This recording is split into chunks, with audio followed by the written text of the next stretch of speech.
Hi, Magician Recaps explains here. Today, we are going to explain a steampunk movie called Mortal Engines. Watch out and take care. At the start of the movie, a voice tells us about the most devastating war mankind has ever faced in history, called the 60 Minutes War. A war that only lasted for 60 minutes, but shattered the Earth's crust into 1,000 pieces that rearranged the former continents. The few remaining humans formed mobile cities, called attraction cities. The movie continues with a girl hiding her face under a scarf, is overlooking the mountains using her telescope. She sees the biggest city of London approaching her way, and runs back to her town called Salzhacken. Salzhacken is then attacked by the large predator city, London. As the officials get to know that London approaching them, everyone in the town starts moving. The engines start, and within few seconds, the town transforms into a vehicle, ready to set off. London gradually closes up on Salzhacken while it tries to escape.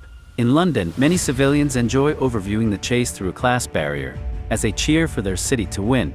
The Lord Mayor of London, Magnus Crome, commands the operators on what measures to take. People from Salzhacken try their best to escape but ultimately get caught under Crome's command. The town is then ingested into the Predator City at last. Inside London, you could see various infrastructures. It has museums where statues of minions are praised as American deities. It is even revealed that people interpreted the aftermath of the 60-minute war however they pleased. Tom Natsworthy is a low-class apprentice historian of London, and works at the London Museum. That day, Catherine Valentine, the daughter of Deputy Lord Mayor Thaddeus Valentine, awaits Tom for a history lesson. Tom is late to assist Catherine, but unlike other elites, she is friendly and kind to him. The two walk around the museum, looking at historic things like smartphones and computers. When Catherine shows interest in the 60-second war, Tom shows her a video of the war he was able to retrieve from an old hard drive. Tom explains that a quantum energy weapon called the Medusa was used to fight the war, and was the reason the Earth was shattered into pieces. He then reveals that the museum has several weapon techs, but bits and pieces of them have been going missing frequently. He has kept the weapons in a locker of his own, so they wouldn't be stolen.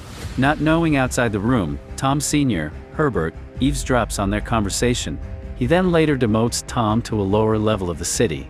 But Catherine goes with him. Before we get on with it, like the video, smash that subscribe button, and turn on the notification bell to join our magical movie family. Meanwhile, the people from Salzhacken are made to evacuate their city, which is to be demolished later.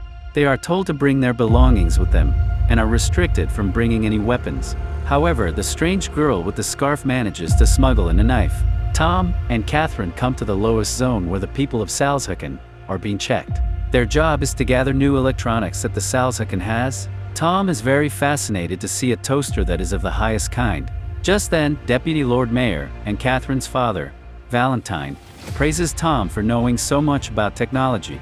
As they talk, a worker brings a dangerous old tech device used in nuclear weapons.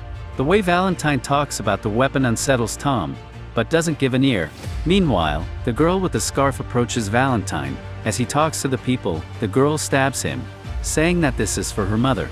Valentine is shocked, but before the girl can make another strike, Tom stops her and chases after her as she runs away. Both end up in the town of Salzhacken, which is now being demolished. They somehow manage to get past the demolisher and to the waste chute.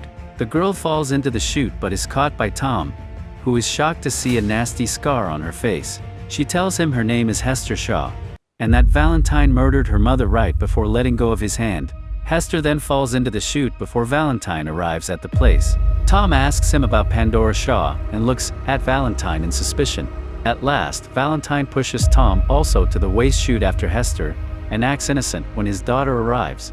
Meanwhile, Tom lands unconscious on the outskirts of an unknown location, and Hester robs him of his money. When he wakes up, she leaves him behind, but Tom follows her. She is mad at Tom for ruining the plan she had been working on for the past 6 months. Back in London, the Lord Mayor is furious at Valentine for bringing them to Europe, because of which they are running low on food and water. Valentine brings up his energy project and claims that it is the only thing that can help London, but the Lord Mayor is skeptical of his plan. At night, Esther and Tom are resting when they are attacked by some scavengers from the south who hunt people. An old couple with their land-roving vehicle come to their rescue and save them from the scavengers. They even give the two a tiny room to rest. She dresses her wound to some extent and lies down. A while later, she tells Tom that her mother, Pandora Shaw, was an archaeologist who loved to dig up buried tech of the past. She worked closely with Valentine, who was always fascinated by her findings. Until one day, Pandora dug up something that Valentine wanted, and that she didn't want him to have. That day, he killed Pandora and sliced Hester's face in the process. Hester mentions a necklace that Pandora handed her before asking her to run away. As she finishes telling the story. Back in London, Valentine visits the repurposed St. Paul's Cathedral, where he is secretly developing the nuclear weapon, Medusa. The historic tech that has been going missing from the museum was stolen by Valentine for the same purpose. Hence, he wants to strike the non-moving kingdom of Shangguo, an anti-traction city that has all the resources London will need for hundreds of years. However, Shangguo is firmly protected by the shield wall. So, Valentine wants to create Medusa to destroy it and take over the city. The creature is captured in a case, and tells Valentine that Hester has broken a promise she made to him, because of which he wants to kill her. Hearing this, Valentine lets the creature go. Meanwhile, Hester is still asleep aboard the old couple's vehicle when Tom wakes her up. He says that the vehicle has turned south, so the couple has lied to them. Tom finds a way out under the floor, but Hester cannot jump off because of her injury. He refuses to go without her, and both are soon caught. They are then held hostage, and put up for slave auction in a town. Hester is almost bought by a man when suddenly, a girl that stands out from the crowd claims Hester for herself. The auctioneer recognizes the girl as a wanted criminal and member of the Anti-Traction League, Anna Fang. She works closely with Shangguo's leader, Quan, and is here to free Hester. She kills the auctioneer in a single shot, and asks Tom and Hester to run away. However, they do not reach far when suddenly, the cyborg from earlier who wanted to kill Hester arrives. Hester recognizes him as Shrike. Shrike approaches the two as they run away from him. He almost gets them, but they are rescued by Anna again.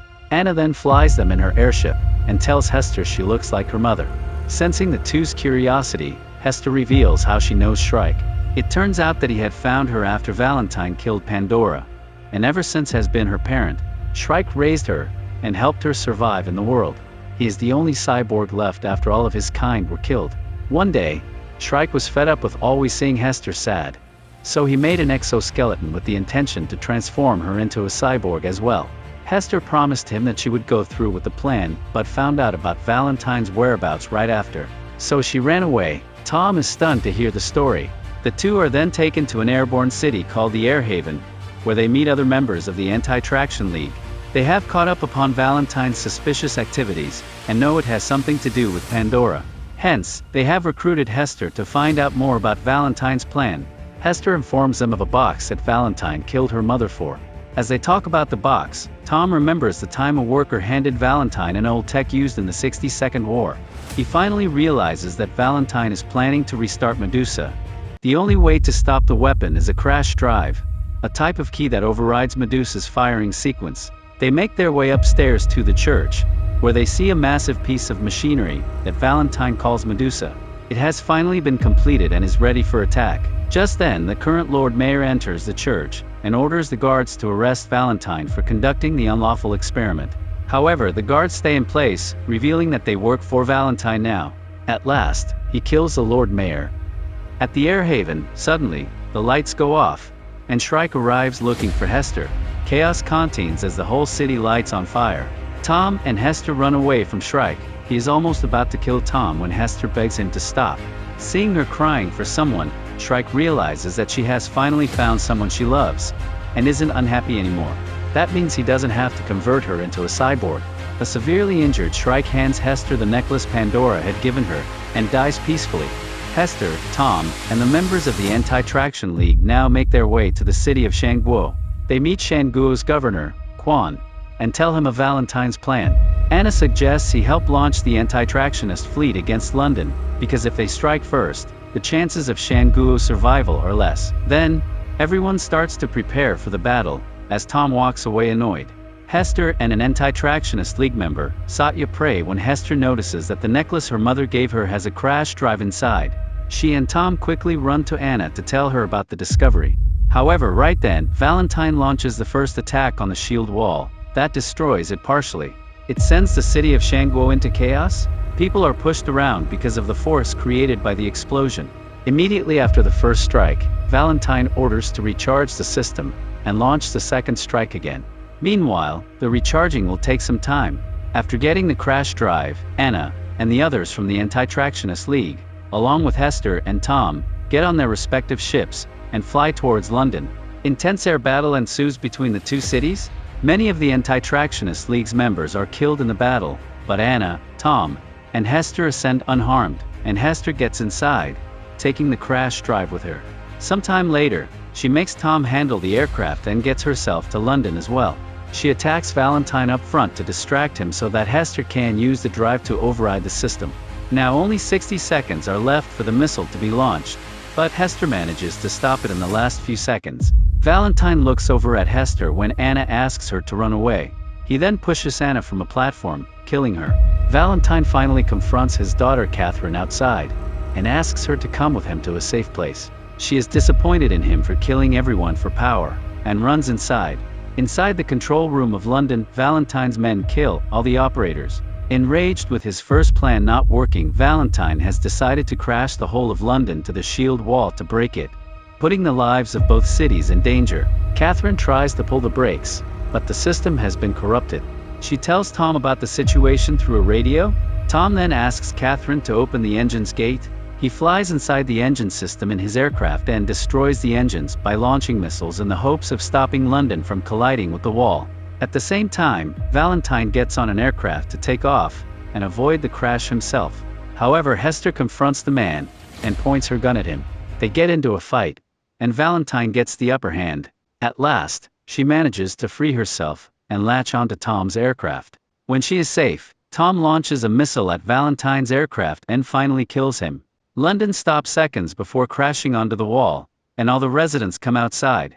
They walk to Shanguo in the hopes of starting a new life. The story ends as Tom and Hester hug, promising to travel the world with each other. And there you have it, the movie recap of Mortal Engines. Don't forget to subscribe for more videos like this.